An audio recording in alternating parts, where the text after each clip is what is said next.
Illum il-ġurnata lanqas min jaħdem madu jista' jserraħ rasu li mhux se jispiċċa jgħix barra fit-triq. Din il-problema kienet fost id-diversi temi li dwarhom tkellem Anthony Camilleri, kap eżekuttiv ta' YMCA Malta, kif it-tlieta kien mistieden fil-programm NetLive. Jiddikjara li anke min jaħdem xogħol full-time jew xogħol part-time qed isiba diffiċli li jlaħħaq mal-ispejjeż tal-ħajja. Is-sitwazzjoni llum qiegħda differenti, llum in-nies qegħdin jaħdmu minn part-time minn full-time, però mhumiex qegħdin ilaħħqu mad-domanda li qed titlob il-ħajja barra. Il-problema tant kibret li minkejja li l-YMCA tista' toffri saqaf għal 30 persuna ta' kuljum qed ikollhom ukoll 5 talbiet oħra li jispiċċaw jirrifjutaw. Dan apparti li joffru servizzi ta' ikel, ħwejjeġ u terapija lil persuni fil-bżonn u li ma jaffordjawhomx. Il-problema tant kibret u l-prezz tal-kirjiet tant żdied li l-YMCA kellha testendi l-perjodu li wieħed jgħix għandha għal 18-il xahar.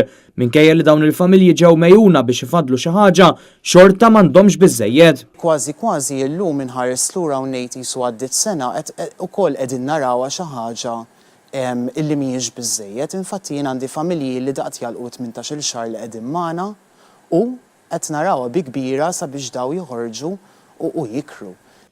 Riċerka li saret fl-aħħar xhur li bħalissa f'Malta għall-inqas dawk li l-awtoritajiet jafu bihom hawn 300 jgħixu f'karozza u 27 persuna li qed jgħixu barra fit-triq. Magħhom jiżdiedu wkoll mijiet li jgħixu f'garaxxijiet. Naħseb illi n-numru llum jekk tieħu konsiderazzjoni tal-fatt li jinfetħu shelters oħra, tajjeb in-numru żdied. Jiġifieri żgur li r-realtà hija ta' aktar minn 300 persuna li qegħdin barra.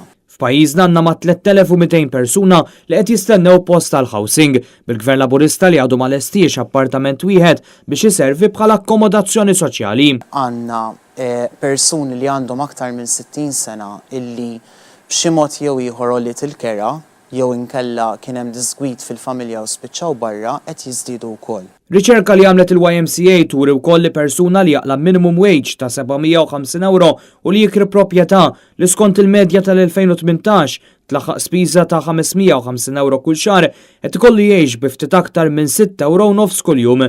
B'dan biss, dak li jkun irid ilaħħaq ukoll mal-ispejjeż tal-ikel u affarijiet oħra bażiċi li jiggarantixxu il-minimu ta' ħajja diċenti.